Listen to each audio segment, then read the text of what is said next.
Yo, what's up mga ka-prime? February window na naman ng FIBA at grabe, dikdikan agad ang mga laban. China kontra Chinese Taipei at syempre ang pinakaabangan ng buong bansa.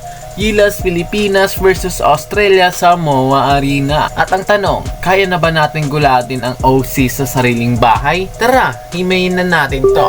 Kung gusto mo sa mga ganitong content, mag-iwan ng like, share at subscribe at huwag na din kalimutan i-hit yung notification bell below para hindi ka mahuhuli sa mga mainit na balita katulad na ito. Simulan na natin. Bakit importante ang February window? Para malinaw, hindi ito basta exhibition. Ang February window ay testing ground ng mga national teams. Dito lumalabas kung sino ang may totoong chemistry, sino ang mas maayos na sistema, at sino ang handa para sa mas malalaking international tournaments. Isang maling laro dito, pwedeng makaapekto sa confidence at momentum ng buong programa. China versus Chinese Taipei. Unahin natin ng China versus Chinese Taipei. Hindi lang to basta basketball game. Isa itong pride match to China. May laki at physicality, structured offense, traditional big man ng kaya magkontrol ng paint, pero wag natin maliitin ng Taiwan. Chinese Taipei.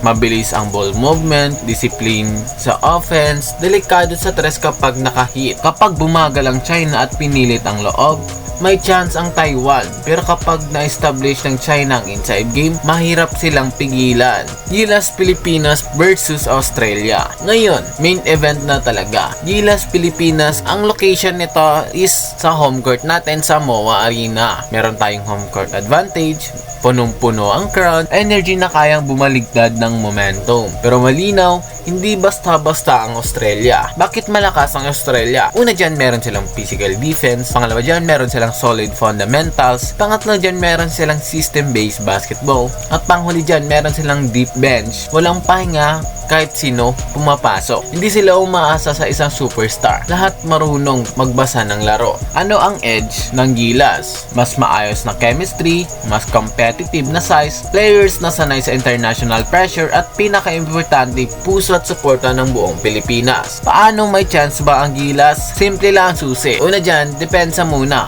Bawal ang open shots.